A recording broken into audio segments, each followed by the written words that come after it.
Izikhathi ezinzima zidinga ukuthi uthathe izinyathelo ezinqala.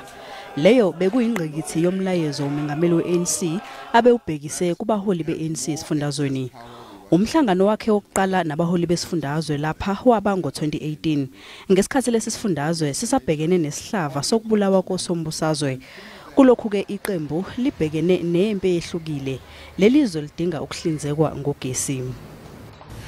We know the dire effect that persistent load shedding is continuing to have on our people's lives as well as livelihoods. Workers and the poor are most affected. Without a reliable supply of electricity, companies in the end become reluctant to invest. They just look at our economy and the first thing they ask themselves is the energy. URamaphosa ubebonakala enethemba lokuthi izinhlelo anazo zizothela izithelo ezinhle.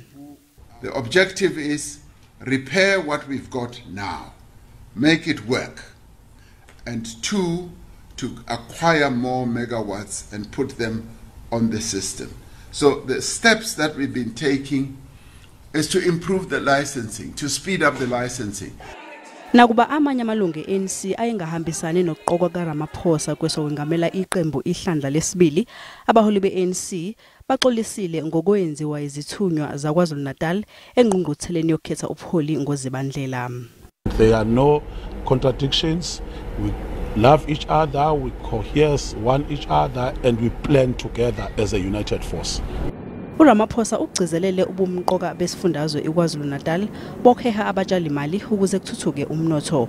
Lesifundazwe sinamachweba amabili emkela impahla ebuya kwamanye amazwe eAfrika.